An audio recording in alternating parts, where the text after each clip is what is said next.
पलवल स्थित श्री विश्वकर्मा कौशल विश्वविद्यालय में 37वीं राष्ट्रीय कॉर्फबॉल प्रतियोगिता का भव्य समापन हुआ, जिसमें हरियाणा के खेल राज्य मंत्री गौरव गौतम ने मुख्य अतिथि के रूप में शिरकत की। उन्होंने कहा कि खेल जीवन का अहम हिस्सा है और युवाओं को रोजाना खेल गतिविधियों में भाग लेना चाहिए। उन्होंने हरियाणा सरकार द्वारा खेलों को बढ़ावा देने और खिलाड़ियों को बेहतर सुविधाएं देने की प्रतिबद्धता दोहराई। इस प्रतियोगिता में देश भर की टीमों ने हिस्सा लिया, जबकि फाइनल मुकाबले में हरियाणा ने हिमाचल प्रदेश को 17-12 से हराकर खिताब अपने नाम किया। मंत्री ने विजेता और उपविजेता टीमों को सम्मानित किया और खिलाड़ियों का उत्साहवर्धन किया। साथ ही उन्होंने घोषणा की कि हरियाणा में कॉर्फबॉल की नर्सरी खोली जाएगी, जिससे खिलाड़ियों को प्रशिक्षण और आगे बढ़ने के बेहतर अवसर मिलेंगे। किया जा चुका है। हरियाणा कॉर्फबॉल एसोसिएशन ने दोबारा से हरियाणा में इसकी कमान संभाली है, जो हरियाणा में कॉर्फबॉल को आगे ले जाने का कार्य करेगी। इसी के मद्देनज़र कॉर्फबॉल फेडरेशन ऑफ इंडिया ने नियमित रूप से हमें मान्यता प्रदान की है और राष्ट्रीय स्तर की मान्यता के आधार पर ही हरियाणा ओलंपिक एसोसिएशन ने भी हरियाणा कॉर्फबॉल एसोसिएशन को अपनी मान्यता प्रदान की है, जिससे इस प्रदेश के खिलाड़ियों को अपने खेल को सुधारने में मदद मिलेगी। ये हरियाणा सरकार की खेल नीति का ही असर है कि यहाँ हर खिलाड़ी का सम्मान किया जाता है, हर खिलाड़ी को उसकी योग्यता के अनुसार कार्य किया जाता है। हम हरियाणा सरकार का और हरियाणा ओलंपिक एसोसिएशन का तहे दिल से धन्यवाद करते हैं, आभार करते हैं, जिन्होंने हरियाणा के खिलाड़ियों पर विश्वास जताया और इस खेल को दोबारा से हरियाणा में स्थापित करने में मदद की। धन्यवाद।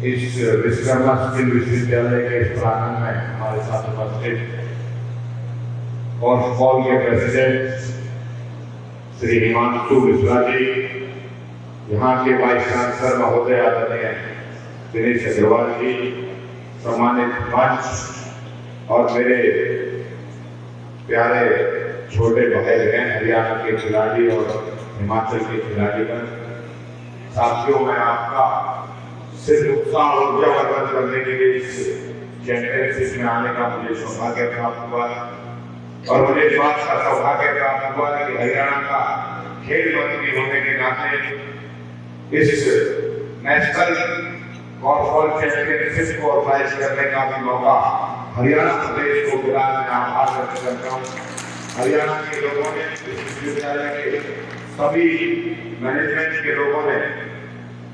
हमारा प्रयास रहा कि सभी खिलाड़ियों को अच्छी और बेहतरीन सुविधा मिले। हमने प्रयास किया कि आपको अच्छी सुविधा मिले। आपकी नेशनल चैंपियनशिप का आज आखिरी दिन है। आने वाले समय पर खेल हरियाणा पूरे देश और दुनिया में खेल के नाम से जाना जाता है। खेल मतलब हरियाणा, हरियाणा मतलब खेल। ऐसी खेल नीति राष्ट्रीय सैनिक सरकार की है। हमारे खिलाड़ियों का उत्साह, ऊर्जा खिलाड़ियों को आगे लेकर जाता हुआ दिखाई देता है। साथियों, आज मुझे इस बात का भी गर्व है कि मैं उस प्रदेश का खेल मंत्री हूँ जिसमें खिलाड़ियों का खेलों का प्रदेश कहा जाता है। हमें पूरा भरोसा है कि आने वाले समय पर खिलाड़ियों को अच्छी बेहतरीन सुविधा देकर, उनकी बेहतरीन प्रोत्साहन राशि से देकर, उनके मेडल की और नौकरी की चिंता करने का काम नेशनल सैनिक सरकार करती है। बधाई देता हूँ और हमारे हरियाणा की टीम जो इस नेशनल कॉर्फबॉल चैंपियनशिप बनी है, मैं ढेर सारी शुभकामनाएं देता हूँ। उनके भविष्य की भी शुभकामनाएं देता हूँ। वैसे खेलते रहे, हरियाणा का नाम वापस करते रहे। आने वाले समय पर में ओलंपिक हो या कॉमनवेल्थ हो, उसमें हरियाणा पहले भी आगे कहा है और नीचे आगे बढ़े। यही शुभकामनाएं। 10 अप्रैल से इस कॉर्फबॉल लीग की शुरुआत दिल्ली के अंदर करने जा रहे हैं। आप सब खिलाड़ी अपने इसी उत्साह के साथ, इसी उमंग के साथ आप इस खेल में पार्टिसिपेट करें। खेल एक ऐसा माध्यम है जिससे हमारा स्वस्थ रह सकता है, युवा स्वस्थ रह सकता है। अच्छी सुविधाएं आपने दी, मैं आपका आभार व्यक्त करता हूँ। कॉर्फबॉल के सभी पदाधिकारी, जो नेशनल पदाधिकारी, उनका आभार व्यक्त करता हूँ। मेरे सभी स्पोर्ट्स में जुड़े हुए जिन्होंने इस चैंपियनशिप में इनका हिस्सा रहा, सभी का मैं आभार व्यक्त करता हूँ। बहुत बहुत धन्यवाद, बहुत बहुत आभार।